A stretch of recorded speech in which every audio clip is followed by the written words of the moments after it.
इस बार 14 अक्टूबर सोमवार के दिन पड़ने वाली पापांकुशा एकादशी का व्रत बहुत ही शुभ संयोगों में रखा जाएगा, क्योंकि इस बार की जो एकादशी है वो त्रिस्पर्शा एकादशी होगी, जब एक ही दिन में 3 तिथियों का स्पर्श होता है। और अगर वह दिन एकादशी का हो तो उस दिन त्रिस्पर्शा एकादशी कही गई है। और इस बार 14 अक्टूबर सोमवार के दिन एकादशी, द्वादशी और त्रयोदशी तिथि का संयोग हो रहा है। इस तरह से 3 तिथियां एक ही दिन पड़ रही हैं। त्रिस्पर्शा व्रत सभी इच्छाओं को पूर्ण करने वाला माना गया है। इस व्रत को करने से मनुष्यों के सभी पापों का नाश हो जाता है और बड़े से बड़ा दुख दूर हो जाता है। और ऐसा दुर्लभ संयोग कई कई वर्षों में आता है। त्रिस्पर्शा व्रत की तिथि धर्म, अर्थ, काम और मोक्ष देने वाली और 100 करोड़ तीर्थों से भी अधिक महत्वपूर्ण मानी गई है। इस दिन भगवान के साथ साथ सदगुरु की पूजा करनी चाहिए। एक त्रिस्पर्शा एकादशी के उपवास से 1000 एकादशी व्रतों का फल मिलता है। इस एकादशी को रात में जागरण करने वाला भगवान विष्णु के स्वरूप में लीन हो जाता है और ये व्रत संपूर्ण पाप राशियों का शमन करने वाला, महान दुखों का विनाशक और संपूर्ण कामनाओं का दाता है। श्री पद्म पुराण के उत्तरखंड में त्रिस्पर्शा व्रत की विधि और महिमा का वर्णन किया गया है। प्रिय श्रोताओं, आज के इस वीडियो में आप सुनेंगे पापांकुशा एकादशी व्रत की संपूर्ण कथा। उससे पहले सुनिए त्रिस्पर्शा एकादशी की कथा। जो व्यक्ति विषयों में आसक्त रहने के बाद भी आज के दिन सच्चे मन से भगवान विष्णु की पूजा करके इस पवित्र कथा का श्रवण करता है, उसके जन्म जन्मांतर के पाप भगवान श्री हरि की कृपा से कट जाते हैं। एक बार देवर्षि नारद जी ने महादेव जी से कहा, सर्वेश्वर, अब आप विशेष रूप से त्रिस्पर्शा नाम के व्रत का वर्णन कीजिए, जिसे सुनकर लोग तत्काल कर्म बंधन से मुक्त हो जाते हैं। तब महादेव जी ने कहा, विद्वन, पूर्व काल में संपूर्ण लोकों के हित की इच्छा से सनत कुमार जी ने व्यास जी के प्रति इस व्रत का वर्णन किया था। यह व्रत संपूर्ण पाप राशि का दमन करने वाला और महान दुखों का विनाशक है। विप्र, त्रिस्पर्शा नामक महान व्रत संपूर्ण कामनाओं का दाता माना गया है। ब्राह्मणों के लिए तो मोक्षदायक भी है। महामुने, जो प्रतिदिन त्रिस्पर्शा का नामोच्चारण करता है उसके समस्त पापों का क्षय हो जाता है। देवाधिदेव भगवान ने मोक्ष प्राप्ति के लिए इस व्रत की सृष्टि की है, इसलिए इसे वैष्णवी तिथि भी कहते हैं। इंद्रियों का निग्रह न होने से मन में स्थिरता नहीं आती और मन की यह अस्थिरता ही मोक्ष में बाधक होती है। हे ब्राह्मण, जो ध्यान धारणा से वर्जित, विषय पारायण और काम भोग में आसक्त हैं, उनके लिए एकमात्र त्रिस्पर्शा ही मोक्षदायिनी है।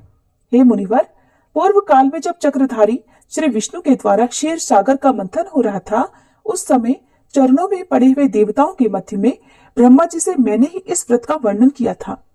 जो लोग विषयों में आसक्त रहकर भी त्रिस्पर्शा का व्रत करेंगे, उनके लिए भी मैंने मोक्ष का अधिकार दे रखा है। नारद, तुम इस व्रत का अनुष्ठान करो, क्योंकि त्रिस्पर्शा मोक्ष देने वाली है।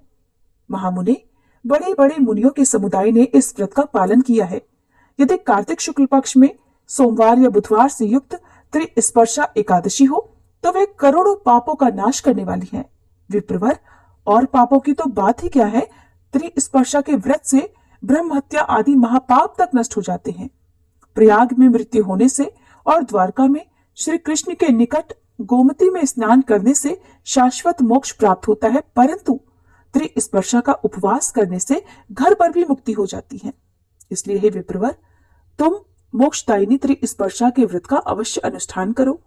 विप्र, पूर्व समय में भगवान माधव ने प्राची सरस्वती के तट पर गंगा जी के प्रति कृपा पूर्वक त्रिस्पर्शा एकादशी व्रत का वर्णन किया था।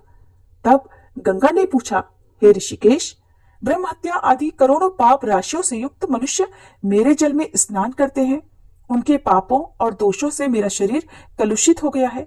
हे देव, हे गरुड़ध्वज, मेरा वह पातक कैसे दूर होगा?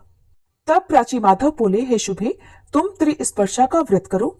यह 100 करोड़ तीर्थों से भी अधिक महत्वशालिनी है। करोड़ों यज्ञ, व्रत, दान, जप, होम और सांख्य योग से भी इसकी शक्ति बढ़ी हुई है। ये धर्म, अर्थ, काम और मोक्ष, इन चारों पुरुषार्थों को देने वाली है।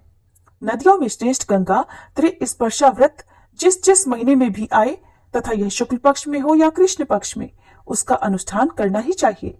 उसे करके तुम पापों से मुक्त हो जाओगी। जब एक ही दिन एकादशी, द्वादशी और रात्रि के अंतिम पहर में त्रयोदशी भी हो तो उसे त्रिस्पर्शा समझना चाहिए, उसमें दशमी का योग नहीं होता। हे देव नदी, एकादशी व्रत में दशमी वेद का दोष में नहीं क्षमा करता। ऐसा जानकर दशमी युक्त एकादशी का व्रत नहीं करना चाहिए। उसे करने से करोड़ों जन्मों के किए हुए पुण्य तथा संतान का नाश होता है। वह पुरुष अपने वंश को स्वर्ग से गिराता और रौरव आदि नरकों में पहुंचाता है। अपने शरीर को शुद्ध करके मेरे दिन एकादशी का व्रत करना चाहिए। द्वादशी मुझे अत्यंत प्रिय है और मेरी आज्ञा से इसका व्रत करना अत्यंत उचित है। गंगा जी बोली, हे जगन्नाथ, आपके कहने से मैं त्रिस्पर्शा का व्रत अवश्य करूंगी। आप कृपया मुझे इसकी विधि बताइए। तब प्राची माधव ने कहा, सरिताओं में उत्तम गंगा देवी, सुनो, मैं त्रिस्पर्शा का विधान बताता हूँ। इसका श्रवण मात्र करने से भी मनुष्य पातकों से मुक्त हो जाता है। अपने वैभव के अनुसार 1 या आधे पल सोने की मेरी प्रतिमा बनवानी चाहिए। इसके बाद एक तांबे के पात्र को तिल से भरकर रखे हुए और जल से भरे हुए सुंदर कलश को स्थापित करें, जिसमें पंचरत्न मिलाए गए हों। कलश को फूलों की मालाओं से सजाकर कपूर आदि से सुवासित करें। इसके बाद भगवान दामोदर को स्थापित करके उन्हें स्नान कराएं और चंदन चढ़ाएं। फिर भगवान को वस्त्र धारण कराएं। इसके बाद पुराणोक्त सामयिक सुंदर पुष्प और कोमल तुलसी दल से भगवान का पूजन करें। उन्हें छत्र और उपाना अर्थात जूतियां अर्पण करें। मनोहर नैवेद्य और बहुत से सुंदर सुंदर फलों का भोग लगाएं। यज्ञोपवीत तथा नूतन और सुदृढ़ उत्तरीय वस्त्र पहनाएं। सुंदर ऊंची बांस की छड़ी भी भेंट करें। दामोदराय नमः कहकर दोनों चरणों की, माधवाय नमः से दोनों घुटनों की, काम प्रदाय नमः से गुदा भाग की और वामन पूर्ते नमः कहकर कटी भाग की पूजा करें।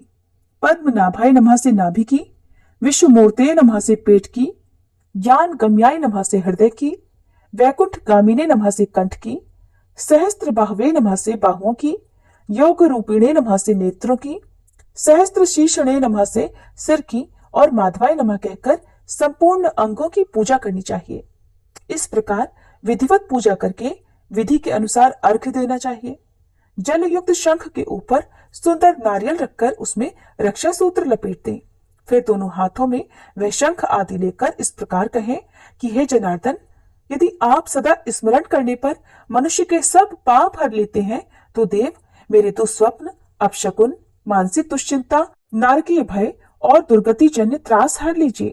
महादेव, देवेश्वर, मेरे लिए इहलोक तथा परलोक में जो भय है उनसे मेरी रक्षा कीजिए और यह अर्घ्य ग्रहण कीजिए। आपको नमस्कार है। हे दामोदर, सदा आप में ही मेरी भक्ति बनी रहे। इसके बाद धूप, दीप और नैवेद्य अर्पण करके भगवान की आरती उतारें। उनके मस्तक पर शंख घुमाएं।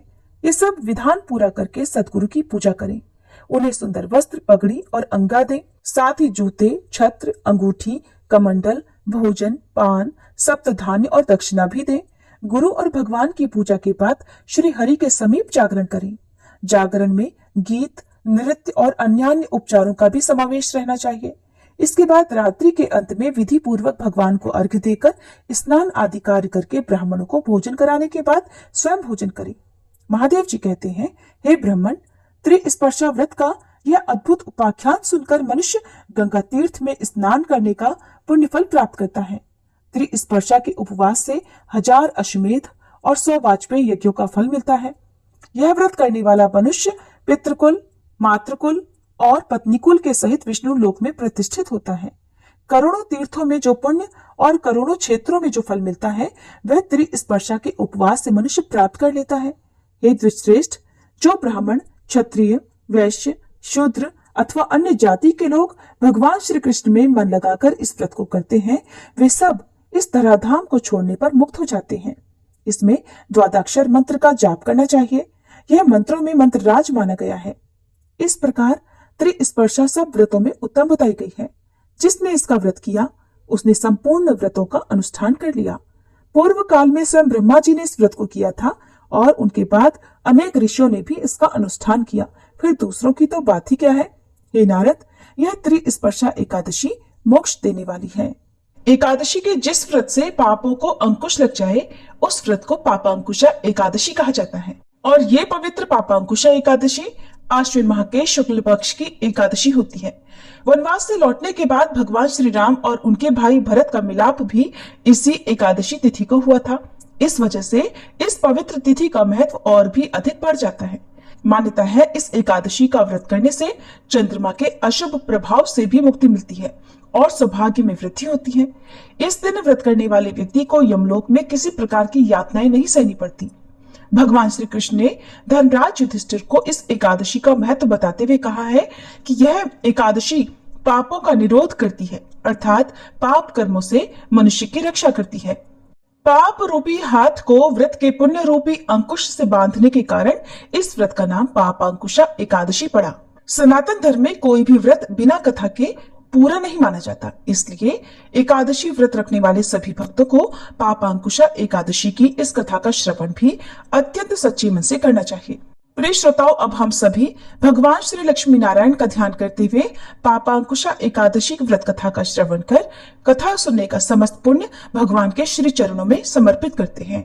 आश्विन माह के कृष्ण पक्ष की इंदिरा एकादशी व्रत का महात्म्य सुनने के बाद धर्मराज युधिष्ठिर की जिज्ञासा और बढ़ गई।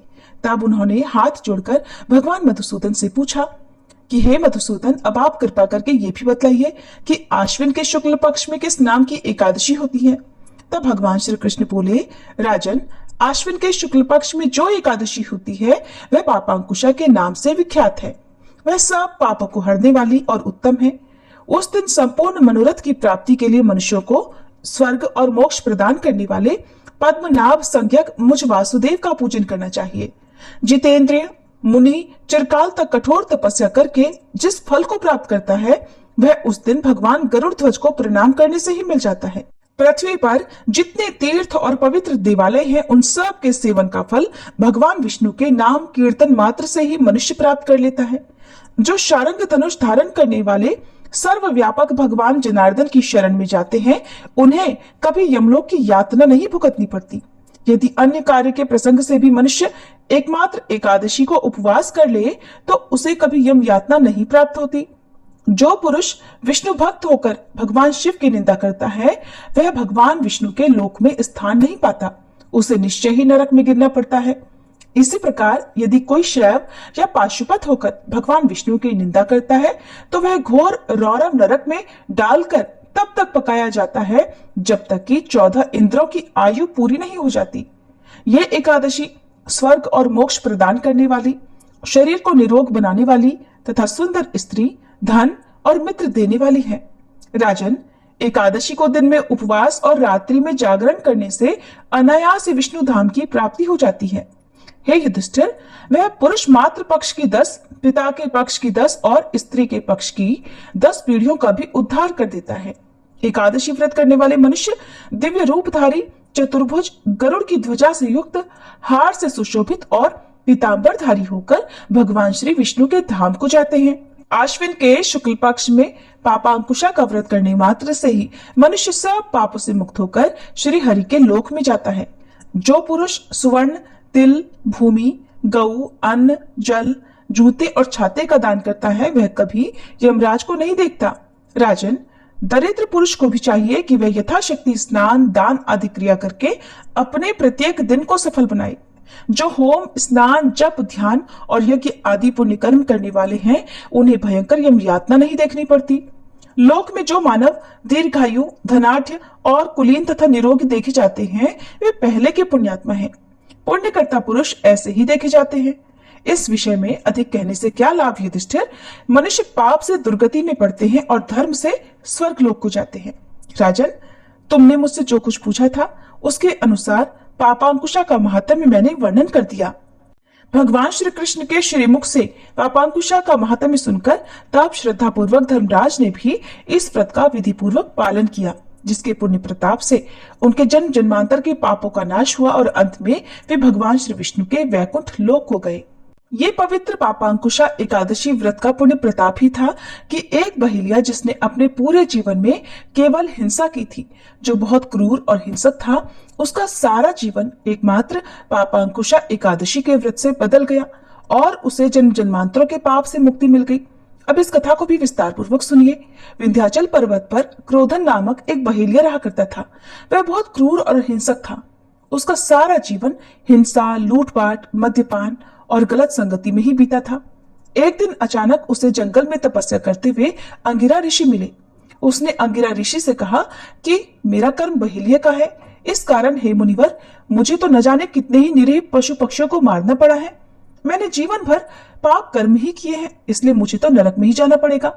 कृपा कर आप मुझे कोई ऐसा उपाय बताइए जिससे मेरे सारे पाप मिट जाएं और मोक्ष की प्राप्ति हो। उसके निवेदन करने पर महर्षि अंगिरा ने उसे अश्विन शुक्ल की पापांकुशा एकादशी का विधि पूर्वक व्रत करने को कहा। तब महर्षि अंगिरा के द्वारा बताए गए विधान अनुसार उस बहेलिये ने पापांकुशा एकादशी व्रत को विधि विधान से किया। इस व्रत के पुण्य प्रताप से उसके जीवन भर के सभी पाप नष्ट हो गए और जीवन के अंतिम क्षणों में उसे श्री हरि की कृपा से मोक्ष की प्राप्ति भी हो गई। इस प्रकार यदि पापी से पापी व्यक्ति भी अपने पापों का प्रायश्चित करते हुए पापांकुशा एकादशी व्रत करता है और इस कथा का श्रवण करता है, भगवान श्री हरि की कृपा से उसके सभी पाप कट जाते हैं।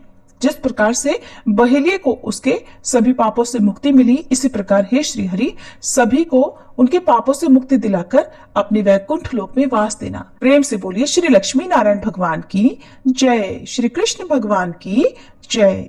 ये थी पापांकुशा एकादशी की कथा। अब सुनिए एकादशी माता की कथा और आरती।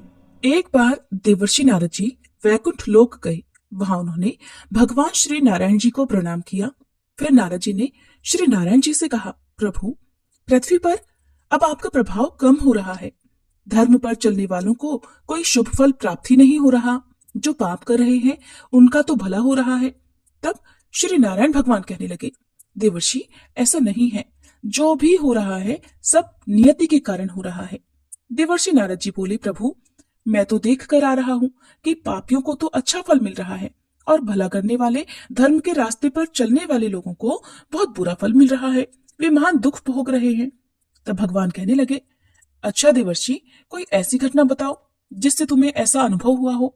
नारद जी कहने लगे, प्रभु, मैं अभी अभी एक जंगल से आ रहा हूँ। वहां एक गाय दलदल में फंसी हुई थी। उसे कोई बचाने वाला नहीं था। तभी थोड़ी ही देर में एक चोर उधर से गुजरा।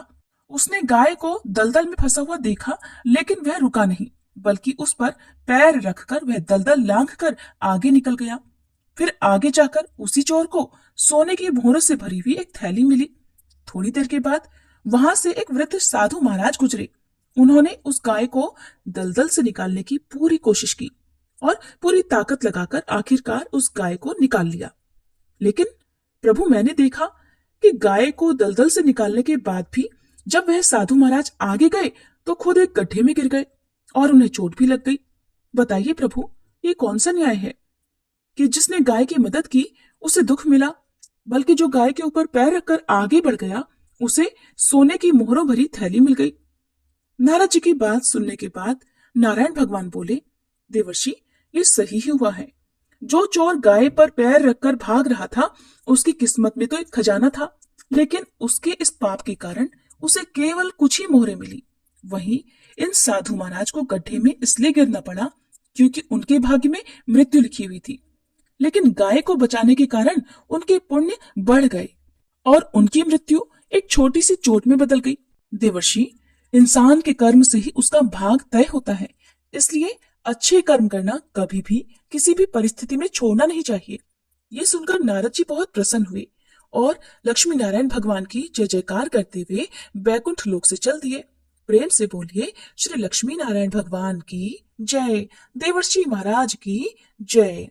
अब आप सभी बहुत ही प्रेम से एकादशी माता की कथा भी सुनिए। एक बार एक बूढ़ी माँ ने वृद्धावस्था में एकादशी का व्रत रखा।